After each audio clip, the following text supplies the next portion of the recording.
ওনারা এসেছেন প্রপারলি দেখতে থেকেন গ্যাস টাস কোনো শর্টেজ আছে কিনা, কোনো কিছু ঘাটতি আছে কিনা, কাস্টমার ঠিক পরিষেবা পাচ্ছে কিনা আমার কাছে গ্যাস করে নেওয়া, বললাম গ্যাসটার সব পরিষেবা ঠিক আছে, কোনো অসুবিধা নেই, আমাদের সব কিছু এভেলেবেল, কোনো রকম কোনো শর্টেজ বলে কিছু নেই, ঘাটতি কিছু নেই। গ্যাসের এটা মানে মানুষ যেভাবে যখন যারা বুক করছে সেইভাবে প্রপারলি সাপ্লাই চলছে।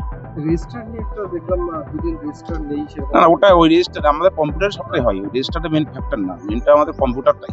কম্পিউটার ডেলি স্টক আছে, সেটা কম্পিউটারে স্যার লিখে নিয়ে গেছে, আমার আবার কম্পিউটার দেখতে হবে। স্যার তো সব কম্পিউটার দিকে দিকে স্টক লিখে নিয়ে গেলেন, এটাই। এই মুহূর্তে কি শর্টেজ আছে? কোনো কিচ্ছু নেই, কোনো শর্টেজ নেই, কোনো প্রবলেম নেই।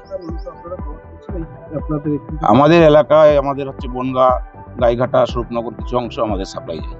অনেক ক্ষেত্রে বুকিং নিয়ে সমস্যার কথা শোনা যাচ্ছে, সেই বিষয়ে কি আপনাদের বুকিং নিয়ে সমস্যা বলতে আগে যে বুকিংটা ছিল হচ্ছে 15 দিন পরে বুক করা যেত, একটা মানে ডবল সিনার থাকলে বা থাকলে, সেটার ক্ষেত্রে কোম্পানি 25 দিন বা 26 দিন একটা শুনছি করেছে, যার জন্য সবার সেইভাবে বুকিংটা আসছে না। কিন্তু বুকিং আসলে আমরা চেষ্টা করি 24 ঘন্টা থেকে 36 ঘন্টার মধ্যে গ্যাসটা পৌঁছে দেওয়ার। দোকান কি পর্যাপ্ত আছে? আচ্ছা, পর্যাপ্ত।